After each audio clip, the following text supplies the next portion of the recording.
Kamandano, sekarang bukan cuma kamu yang penuh kanuragan, tetapi sambutlah kedatangan pendekar syair berdarah.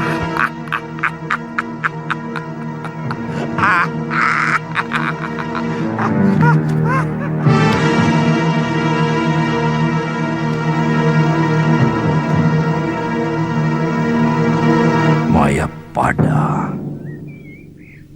aku datang. Akan kulumuri wajahmu dengan darah.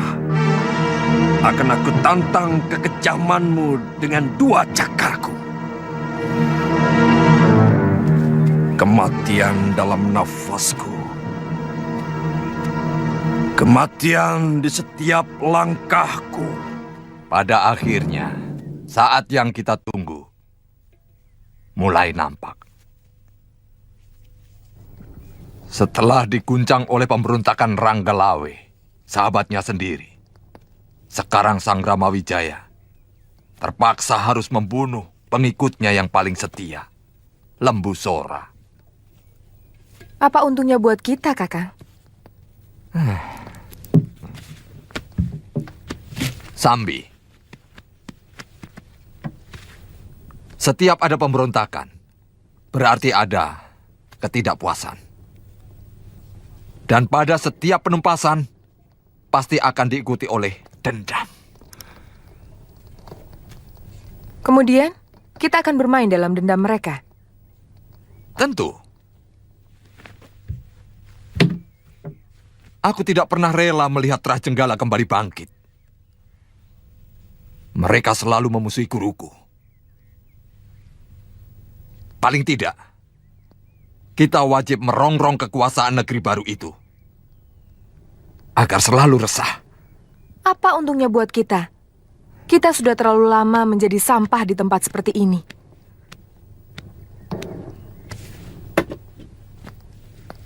Kita seperti tikus yang ketakutan. Padahal kita ini sepasang pendekar yang sangat disegani. Itulah persoalannya. Kita harus secepatnya mengembalikan kebesaran nama kita. Tentu tidak dengan melanglang bumi dan mengalahkan semua pendekar yang kita jumpai seperti dulu lagi. Itu ketinggalan zaman. Itu masa lalu yang harus kita lupakan. Dulu ada orang semacam Patih Kebo Mundarang yang bisa melambungkan nama kita, yang membuat kita sangat disegani. Di Kediri sampai Singosari. Lalu sekarang ini siapa, Kakang?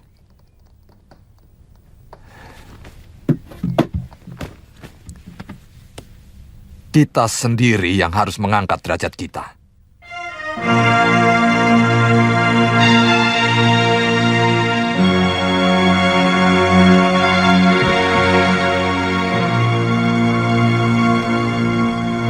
Sudah lama tongkat pencabut roh ini tidak mengambil kurban. Kakang belum menjelaskan bagaimana kita bermain di dalam dendam mereka. Kita harus segera bergerak, Nyai Dewi. Kita cari tahu siapa saja anak buah Ranggalawe yang terpaksa harus melarikan diri dari Tuban. Kalau perlu, kita dekati Adipati Arya Wiraraja yang kabarnya sekarang berbagi kekuasaan dengan Sang Ramawijaya. Kata orang, dia mendapatkan daerah Lumajang. Aku lebih tertarik dengan anak buah Ranggalawe, Kakang. Karena Arya Wiraraja adalah orang yang sangat setia pada janji. Ingat, dialah orang yang sebenarnya memberikan jalan kepada Sang Ramawijaya untuk merebut kembali kekuasaan dari Prabu Jayakatwang, yang akhirnya menyengsarakan kita. Aku juga tidak suka dengan Adipati Sumenep itu.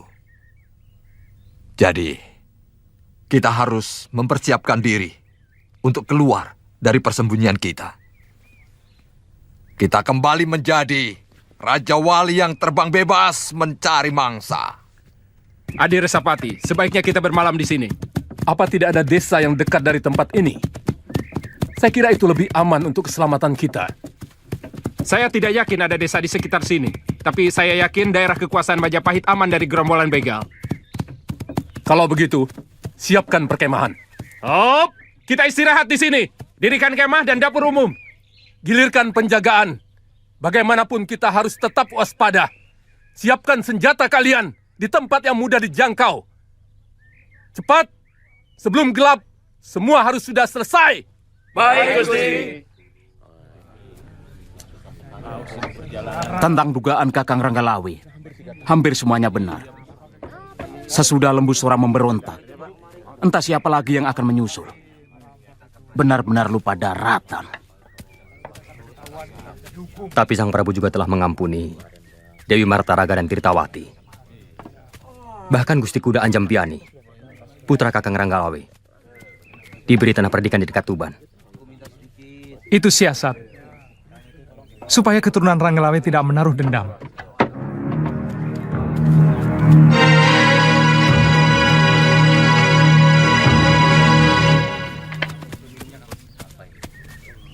Ada apa, Ribung? Rombongan saudagar melintasi hutan kidul. Mereka membawa upeti.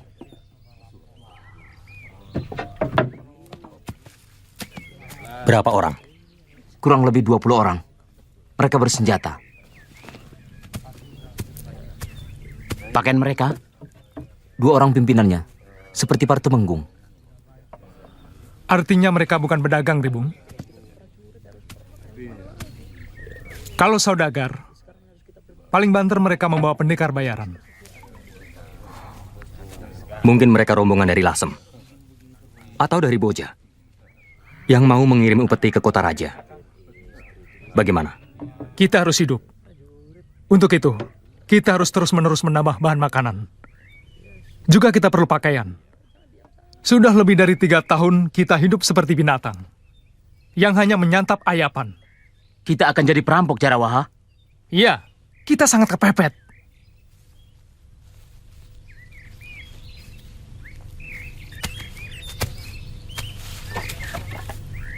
Saudara-saudaraku,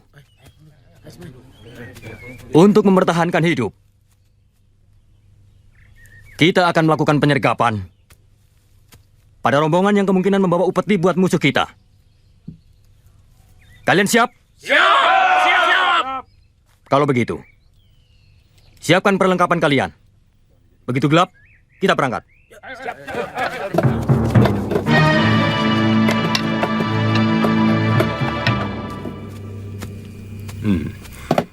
Perkuat penjagaan di sekitar gerobak ini.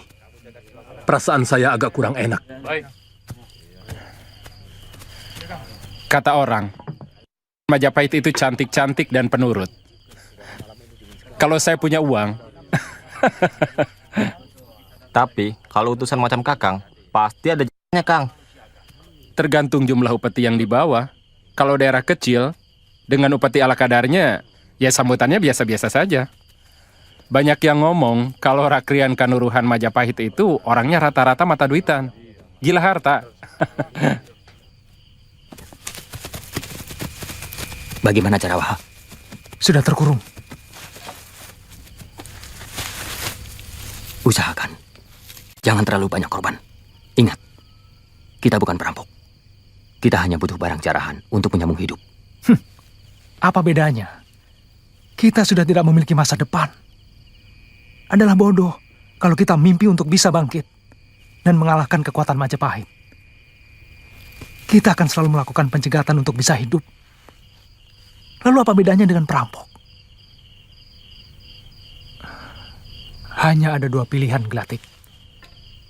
Kita jadi rampok untuk bisa hidup atau kita menyerah ke Majapahit untuk menerima hukuman, mungkin hukuman mati.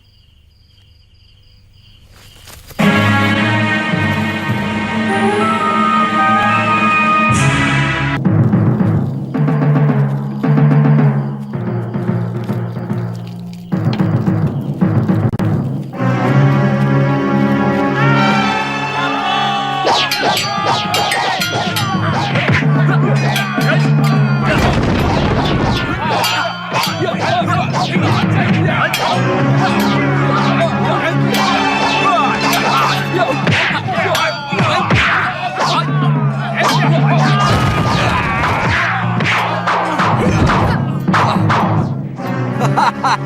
Bangun pendekar.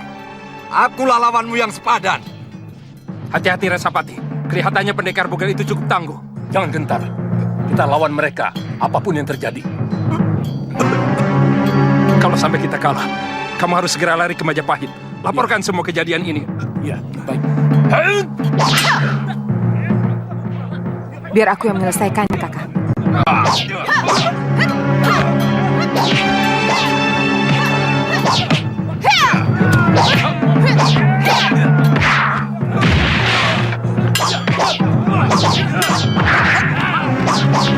Resapati, lari! Ayo cepat lari! Tunggu. Tidak usah dikejar. Siapa kalian? Berani memerintah kami?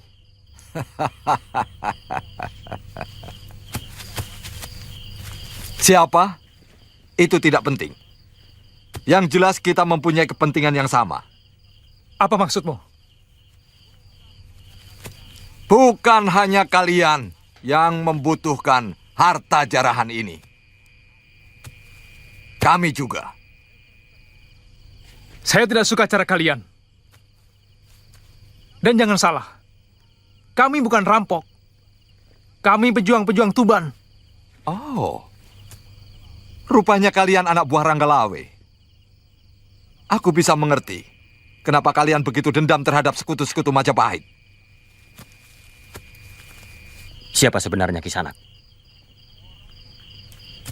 Orang yang sangat menaruh dendam kepada semua orang Majapahit. Bagaimana kalau kita bergabung? Kalian semua menjadi anak buahku. Kurang ajar. Siapa yang sudi jadi anak buah kalian? Kalau mau, kalianlah yang jadi anak buahku. Tidak mungkin, Kisanak. Dari segi apapun, kalian hanya pantas menjadi anak buah kami. Ilmu silat kalian masih cetek, apalagi pengetahuan kalian. Hanya sampai sebatas Tuban. Kurang ajar.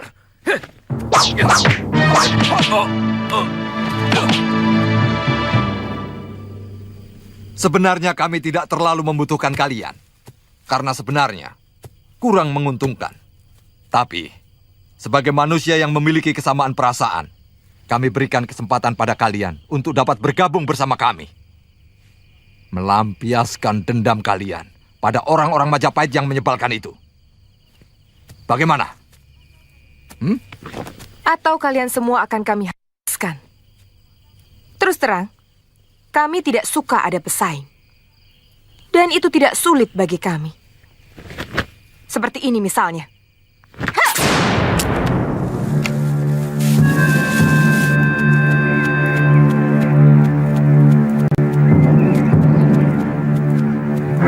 Kisanak siapa? Kenapa lari ketakutan? Apa saya ada di daerah Majapahit? Kisanak sudah berada di Majapahit. Cepat bawa saya ke tempat Rakrian Kanuruhan. Saya utusan dari Lasem. Semua rombongan saya habis dirampok di hutan selatan daerah Tuban. Lebih baik Kisanak istirahat dulu. Kebetulan besok hari penghadapan. Kalau kalian benar-benar memiliki kesamaan tujuan dengan kami, yaitu menggerogoti kekuatan Majapahit, maka langkah awal yang baru kita lakukan tadi malam masih jauh dari tujuan. Kita harus banyak lagi menghimpun anggota. Maaf, Empu. Saya kira sangat tidak mungkin bisa kita lakukan. Alasan apa yang bisa menarik mereka menjadi anggota gerakan kita? Sedangkan semua penduduk merasakan keadilan dan kemakmuran dalam pemerintahan Sang Prabu Majapahit. Itu pertanda bahwa kamu cuma seekor katak yang sibuk bernyanyi di dalam tempurung. Kalian tidak pernah mencoba untuk mengetahui bahwa ada sekelompok manusia yang hancur oleh kemegahan Majapahit. Terus terang, kami tidak mengerti apa yang Empu maksudkan. Apa kamu pikir para kerabat prajurit Kediri dan daerah-daerah kecil bawahannya yang hancur dibantai oleh prajurit Majapahit pada waktu pertempuran dahulu tidak ada yang sakit hati? Seperti juga keluarga kalian. keluarga Ranggalawe. Dan siapa tahu juga keluarga Arya Wiraraja. Pernah kalian pikirkan itu? Dendam dan sakit hati tidak akan pernah bisa dibasuh oleh kemakmuran. Dia akan tetap tinggal dalam sanubari. Rencanaku, untuk sementara, kita akan tetap tinggal di sini, jadi rampok. Sambil menghimpun kekuatan baru. Perintahkan kepada beberapa anak buahmu untuk mencari orang-orang seperti yang kumaksud. Baik, Empu. Tidak masuk akal. Tiba-tiba di daerahku ada kawanan perampok. Ini tanggung jawab Rakrian Tumenggung. Kakang Wahana, bagaimana pengamananmu? Yang paling menakutkan, 2 orang yang datang terakhir, Gusti. Dia berbadan pendek, dengan senjata tongkat. Dan seorang lagi yang membunuh Suropati, seorang pendekar wanita. Jangan-jangan Potong Bajil dan Dewi Sambi. Ampun, Gusti Prabu. Ini laporan pertama tentang adanya begal di negeri kita, Gusti. Sudah lama hamba membentuk pasukan peronda di setiap daerah, termasuk daerah Tuban dan sekitar Gunung Lamongan. Tapi selama ini, tidak ada keluhan tentang perampok. Hamba curiga, ini gerakan baru. Kirimkan segera pasukan ke sana. Saya tidak mau ada sedikit pun keresahan di negeri ini. Baik, Gusti Prabu. Kalian tahu, bahaya sebuah negara kalau keamanan dan ketentraman rakyatnya terganggu. Keresahan. Dan keresahan rakyat yang menyebabkan mereka meragukan kemampuan rajanya untuk memberikan perlindungan dan ketentraman pada mereka. Apalagi kalau pengaconya itu bukan perampok biasa, bukan penjahat biasa, tapi pengacau yang memang sengaja ingin melihat keruntuhan negeri ini. Ampun Gusti Prabu. Semua titah Gusti akan kami kerjakan dengan sungguh-sungguh.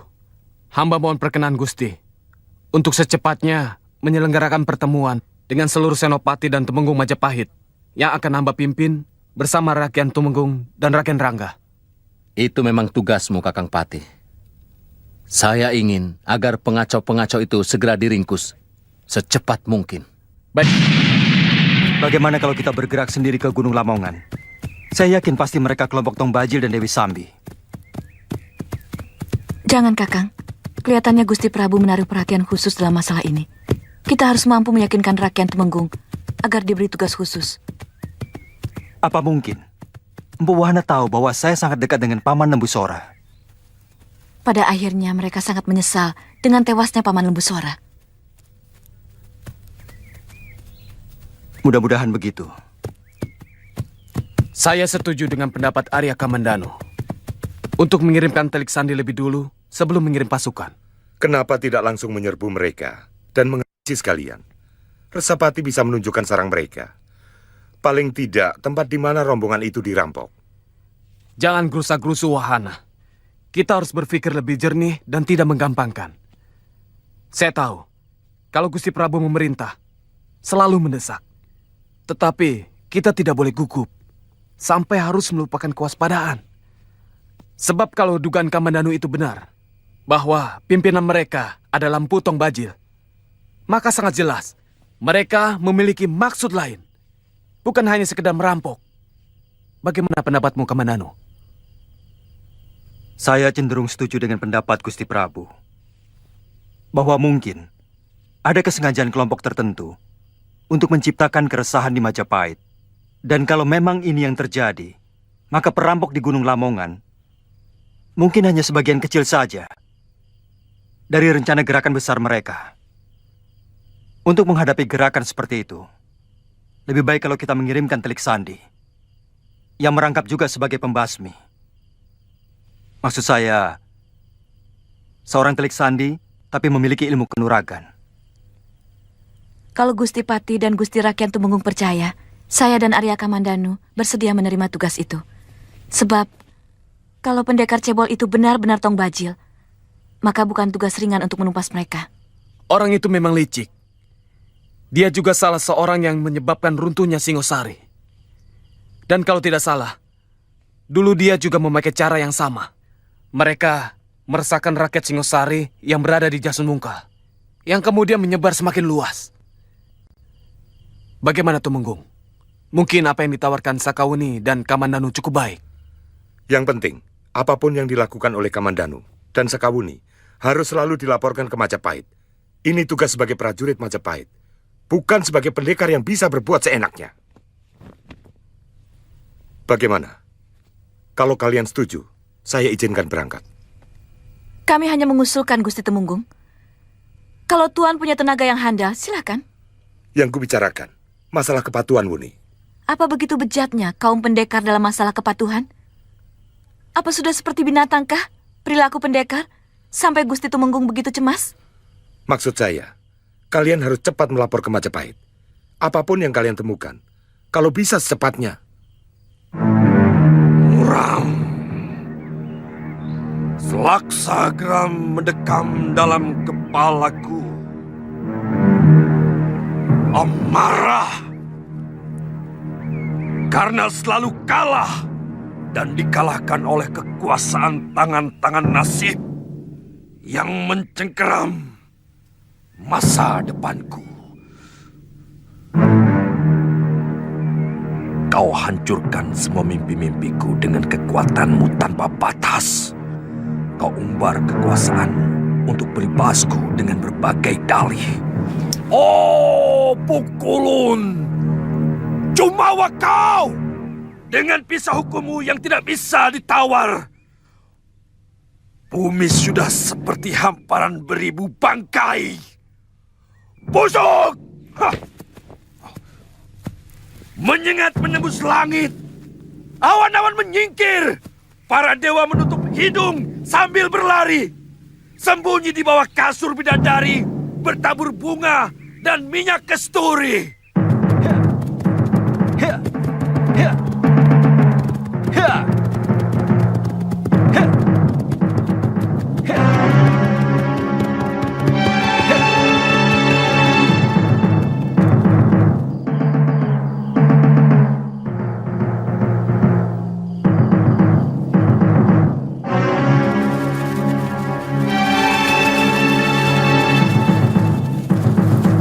Ada yang datang.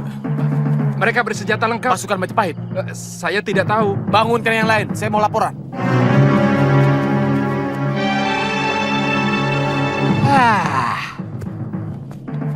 Jangan suka gerabak-gerubuk. Sedikit-sedikit bingung. Ada apa? Menurut penjaga, ada pasukan yang datang Empu. Lalu, kenapa harus bingung? Ambil senjata kalian. Siap. Kalau musuh kamu lawan. Kalau kawan, kamu sambut. Gampang. Sudah, sana.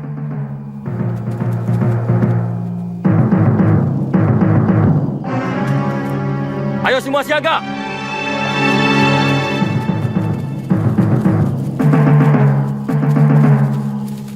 Kakang Bajil! Kakang Bajil! Saya Garangan!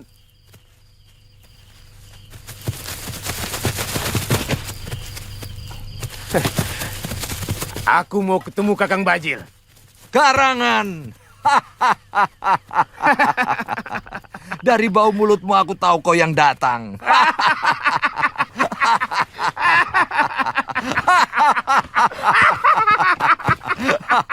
Ayo.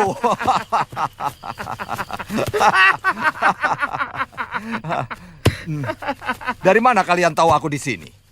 Beberapa orang anggota rombongan dari Lasem yang Kakang rampok ketemu kami. Dia minta tolong. Katanya habis dirampok di sini. Terus? Aku tanya, perampok seperti apa?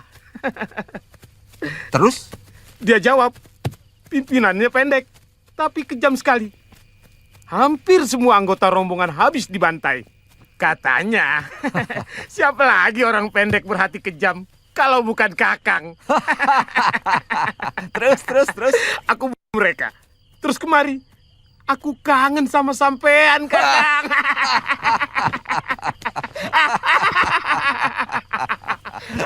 Kakang.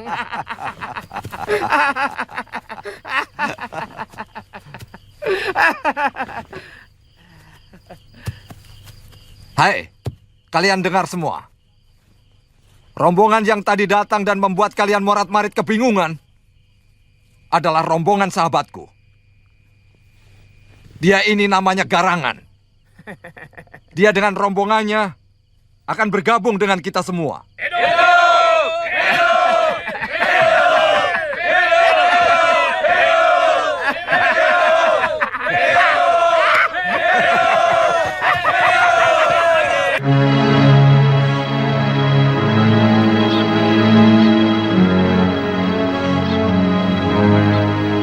Masih jauh Gunung Lamongan dari sini, Kakang? Kalau melihat perbukitan kapur di sebelah utara dan mulai banyaknya pohon-pohon jati, kita sudah mulai memasuki daerah itu.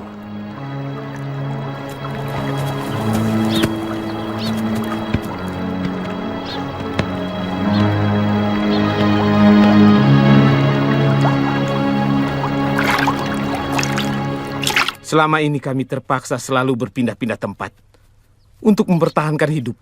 Kadang-kadang kami merampok desa-desa kecil. Kamu pernah lewat Jasun Wungkal? Daerah kita sudah dikuasai oleh orangnya Sanggrama Wijaya. Tidak ada harapan kita bisa balik ke sana. Kakang masih mau melawan mereka? Harus. Kami melihat persatuan anak buah Sanggrama Wijaya mulai rapuh. Mereka mulai bentrok dengan sesamanya. Ronggolawe memberontak, tapi sudah berhasil ditumpas. Aku dengar kabar terakhir. Lembu Sora pun juga memberontak. Tapi dia dapat ditewaskan. Ini pertanda baik buat kita untuk mulai bergerak. Jadi, orang-orang itu bekas anak buah Ranggalawe? Iya. Mereka merupakan modal utama perjuangan kita. Dan syukur, kau dapat menemukan persembunyianku. Kadang-kadang kebetulan masih mau juga berpihak pada kita. Tapi Kakang, buat siapa sebenarnya kita berjuang? Semua pewaris Tradaha sudah sirna. Kita berjuang untuk kita sendiri. Sanggrama Wijaya boleh saja menguasai Majapahit dan Kediri. Tapi di luar itu, milik kita. Kita dirikan kekuatan yang sama di negeri ini seperti duri dalam daging. Oh, Kakang mau jadi raja? Ya, raja begal dan rampok yang disegani. Sehingga Sang Prabu pun harus menyembah kepadaku sebelum disembah oleh rakyatnya.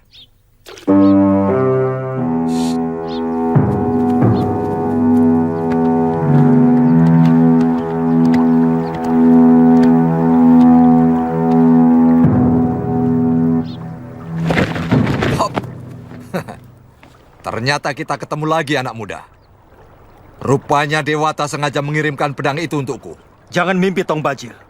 Hari ini barangkali akan menjadi hari naas bagimu.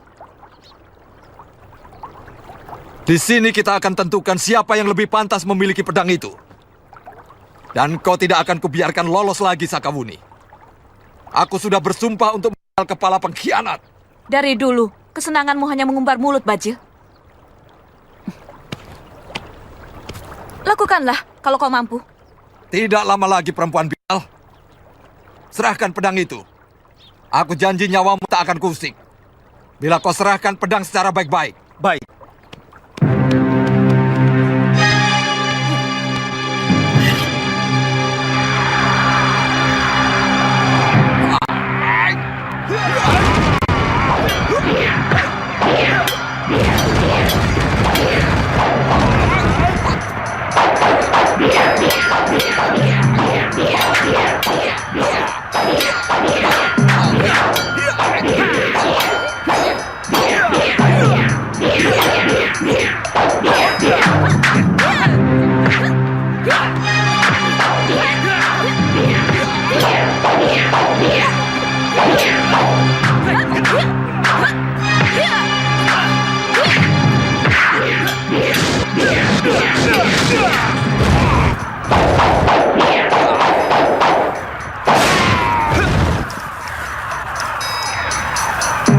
Celaka, pedang ini mulai menyedot seluruh tenagaku.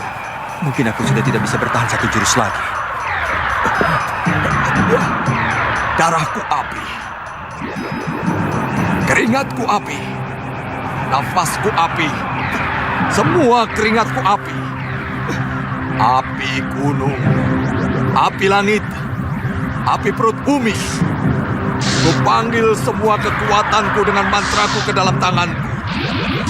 Segoro Geni! Kakang,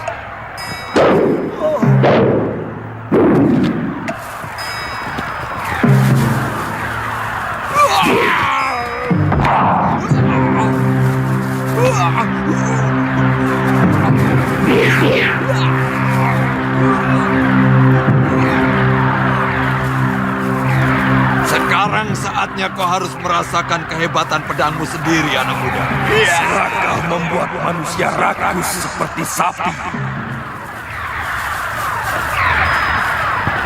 Dia selalu lapar meski perutnya sudah dipenuhi rumput. Dan seluruh gerahamnya hampir rontok memamah biang.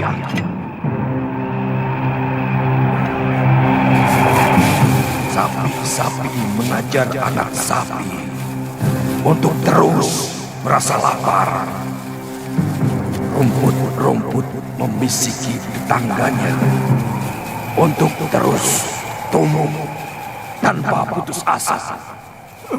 Diam!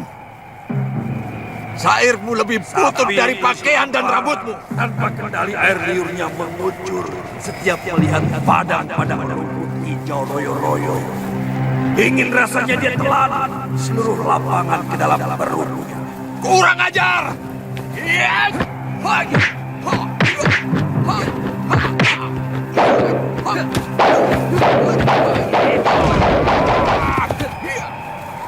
Rupanya kamu bukan sembarangan, Kisanak. Kamu mau pamer kepandaian di depan tong bajil.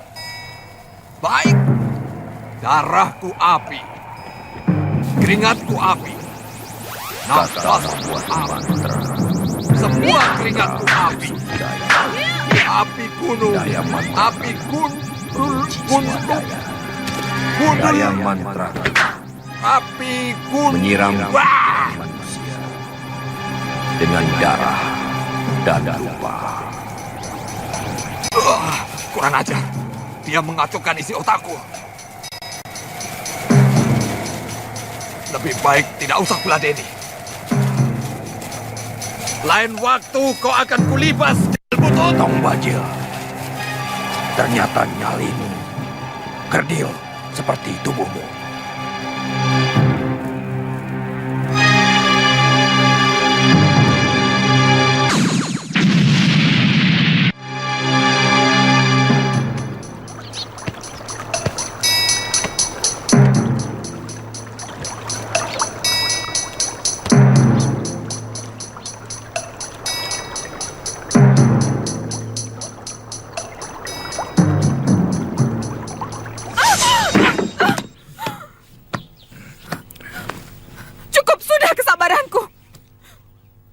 Suami berhati semacam kau harus dibalas. Bagus.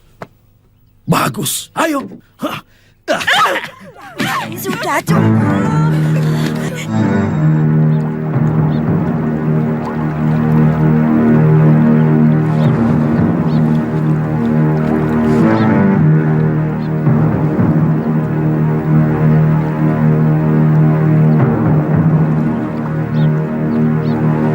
Masa lalu adalah tumpukan luka. Masa lalu menyimpan sepenggal suka dan nesama. Duh dewa, kenapa semua bayang menjadi siksa? Kenapa setiap langkahku mengundang duka? Anak durhaka!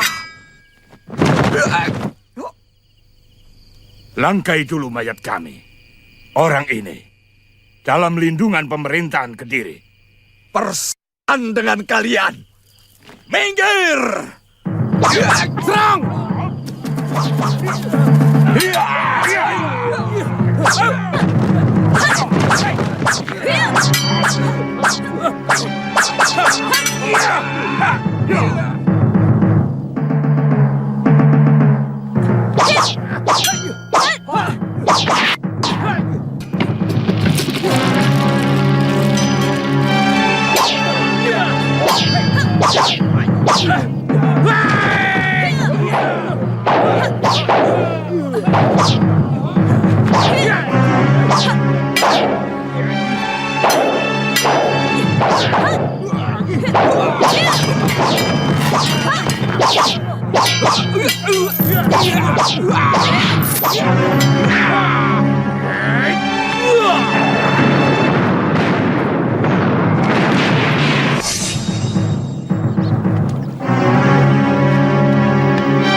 Kakang Kamananu.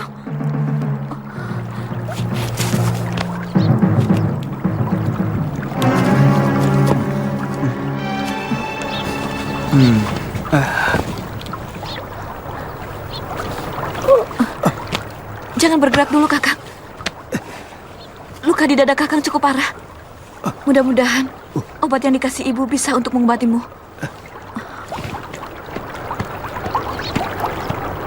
Kurang ajar kau baca.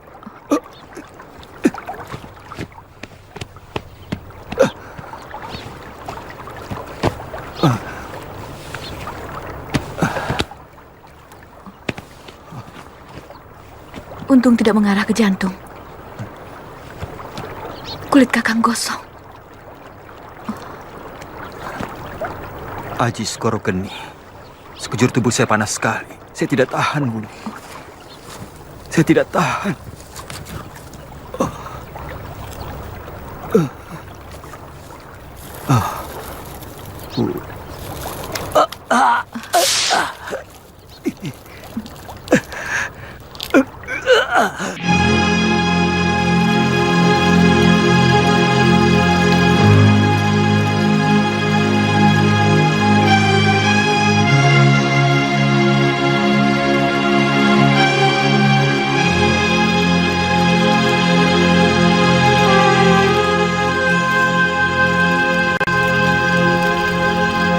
Minum, Kakang.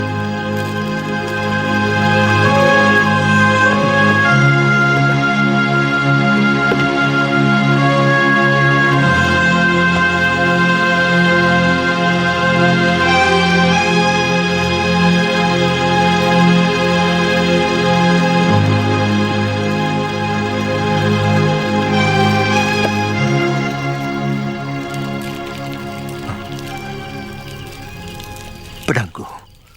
Mana pedangku? Di bawah lari tong bajil, Kakang. Sambi! Sambi!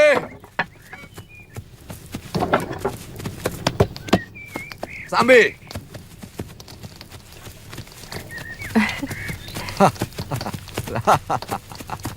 Lihat apa yang kudapat.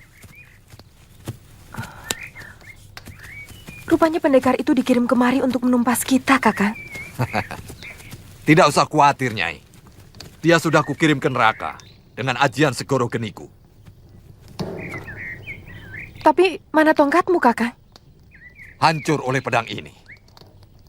Tapi tidak apa-apa, Nyai. Rupanya pedang hebat ini tidak mau ada saingan. Dia baru mau jadi milikku apabila tidak ada tongkat pencabut roh. Kenapa? Bagaimanapun, tongkat pencabut roh itu sudah menyatu dengan jiwa Kakang. Sudah tidak bisa dihitung lagi musuh yang tewas di ujung tongkat itu.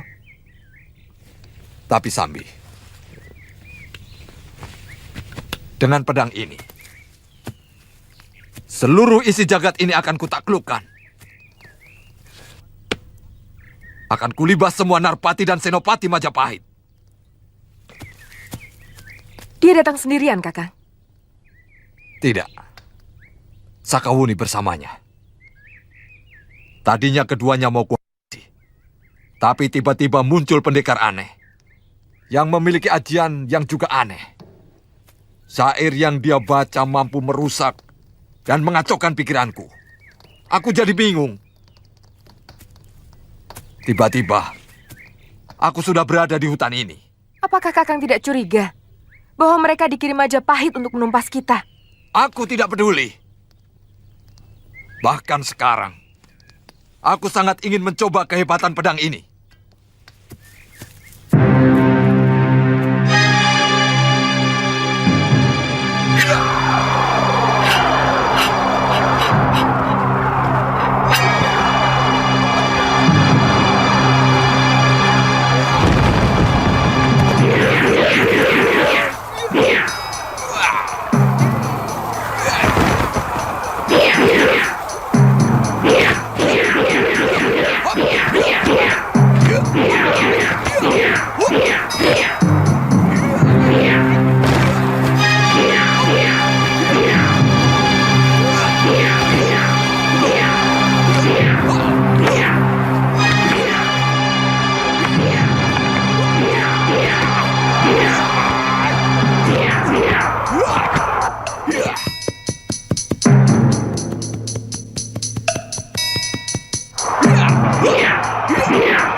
kau lupa padaku, Kamandanu? Saya pernah dengar suara itu. Sering. Sangat sering. Barangkali 6-7 tahun yang lalu. Lupa ya? Tapi yang terakhir kira-kira 4 tahun yang lalu di Tuban.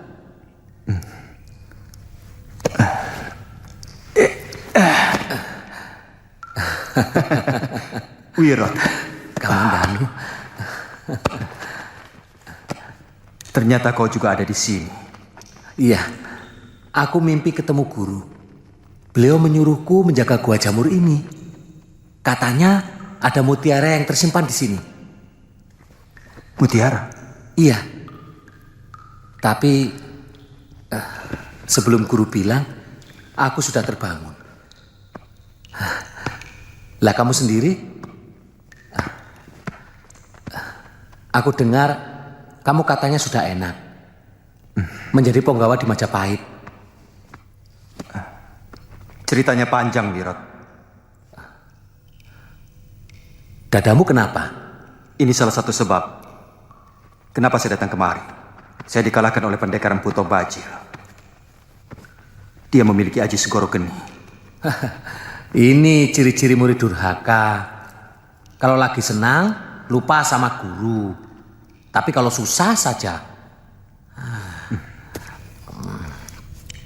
Aku letih sekali, Wirot. Apa dipijet? Ternyata kamu masih ingat, Wirot.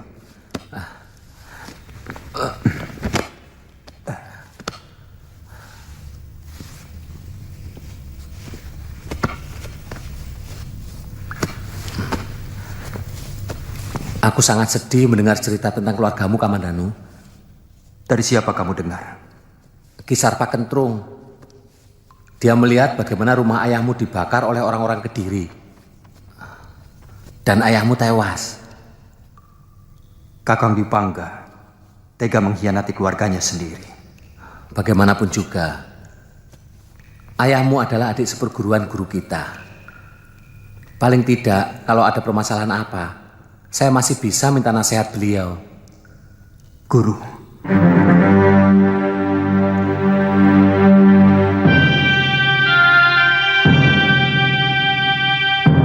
Kamandanu. Kamandanu. Guru, saya dengar suaramu. Aku di sini, Kamandanu.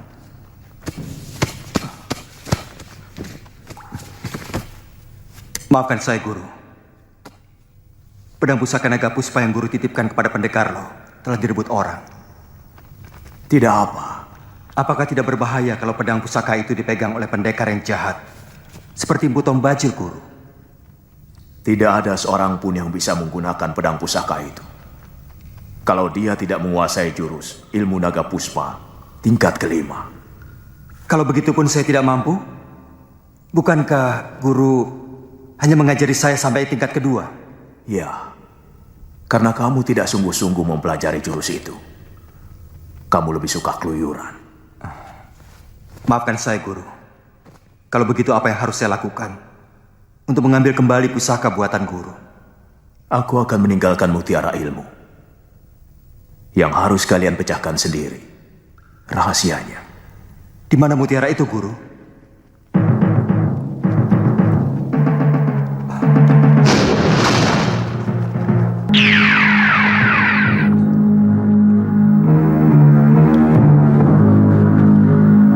Guru. Guru. Guru. Guru. Guru. Guru. Guru.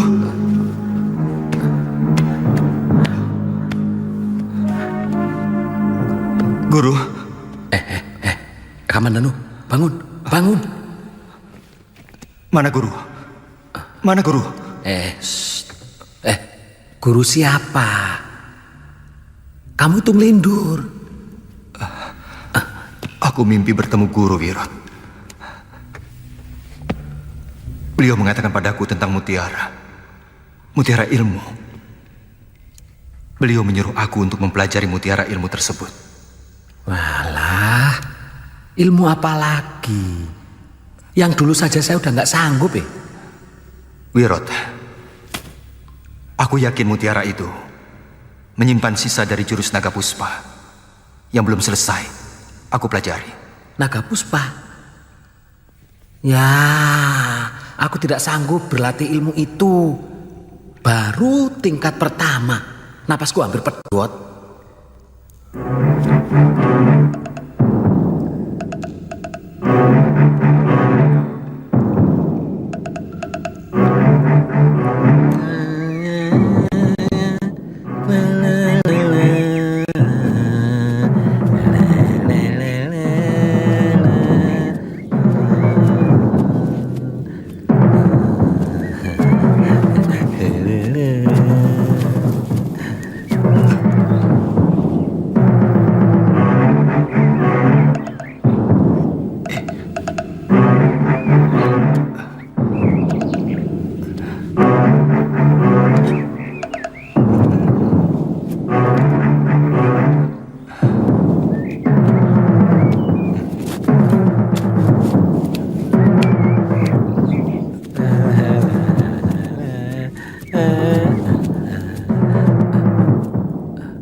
Kamandanu.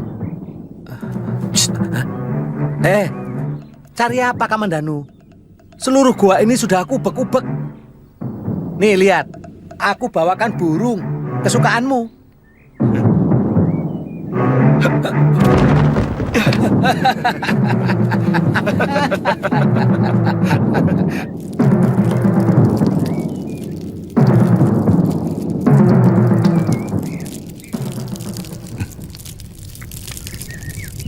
Kalau kamu sebagai guru, kira-kira di mana kamu taruh mutiara-mutiara itu? Kamu pikir aku belum berpikir seperti itu? Kamandanu, kalau soal mencari, Wirot ahlinya.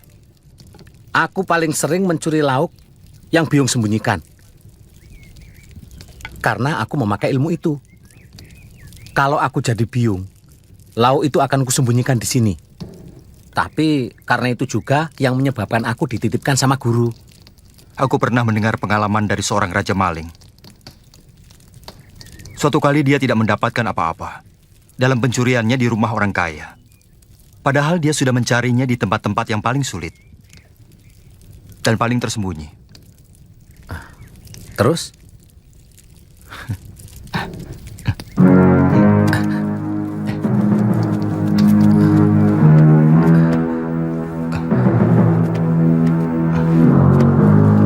Kamandanu, kamu, itu tempat suci guru.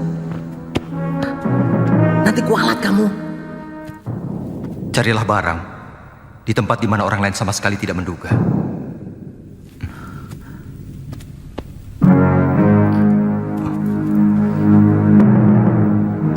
Wirot, coba dengar.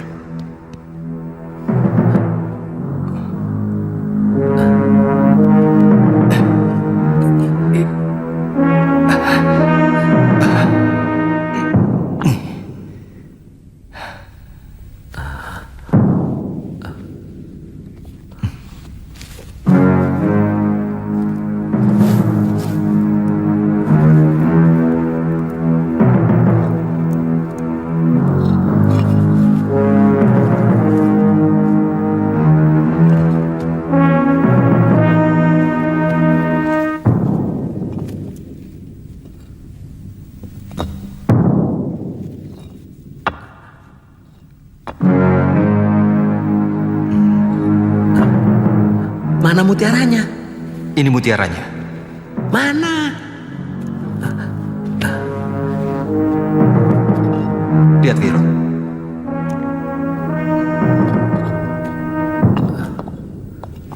Menurut kamu, ini gambar apa?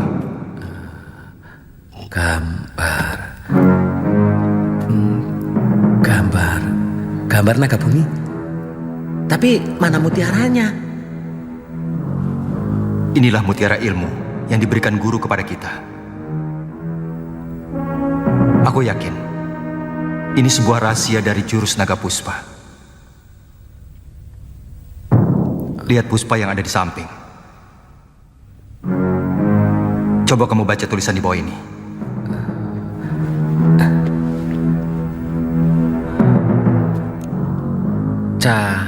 Cakar Nogo Ginurat Papat Hanawut Angkoso. Apa artinya?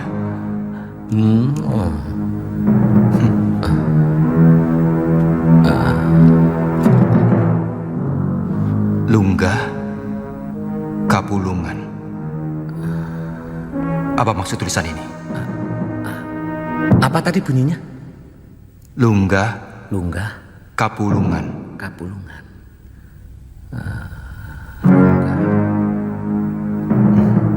Kamu tahu arti tulisan ini, Wirot? Sebentar. Saya pernah mendengar kata-kata itu. Kalau Kapulungan itu nama sungai yang ada di barat. Kalau Lunggah, aku lali kok, aduh, aku lupa.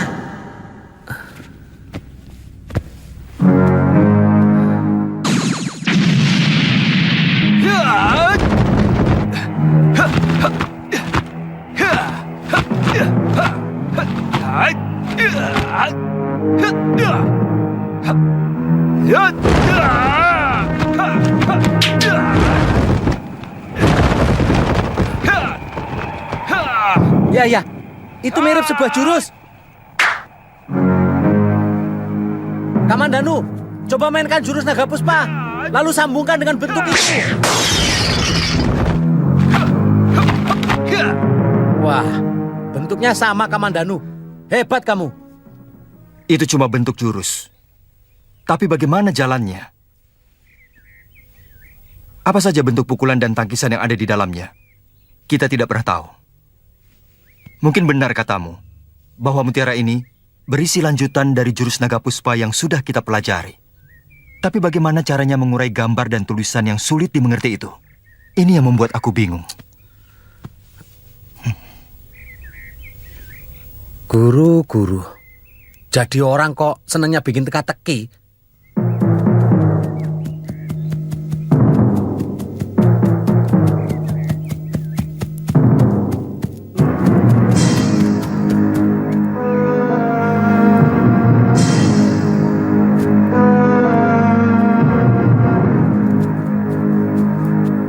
Kalau sampai besok, Kamandanu dan Sakawuni tidak datang, kita akan langsung menyerbu perampok itu. Dari dulu, aku tidak pernah suka bekerja sama dengan bekas pendekar. Untung dia datang.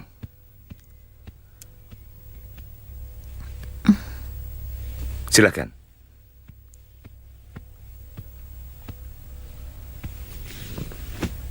Bagaimana beritanya, Wuni? Kekuatan mereka lebih dari 300 orang. Yang kami curigai ternyata benar. Pimpinannya bernama Empu Tong Bajil dan Dewi Sambi. Kedua pendekar itu tidak boleh dipandang enteng. Cukup laporan tempat dan kekuatan mereka saja, Sakawuni. Saya tidak butuh penilaian. Mana Arya Kamandanu? Dia terluka sewaktu bentrok dengan Empu Tong Bajil. Saya tanya, di mana Kamandanu sekarang? Jangan kasar padaku, Rake. Aku bukan budak Tuan. Aku bukan bawahan Tuan. Dan aku melakukan tugas ini atas persetujuan Patih Nambi. Kenapa Tuan memperlakukan saya seolah-olah kami mendapat keuntungan dari tugas ini? Saya peringatkan sekali lagi, Tuan. Pendekar pendek yang bernama Empu Tong Bajil itu sangat berbahaya. Juga Dewi Sambi. Saya mohon pamit.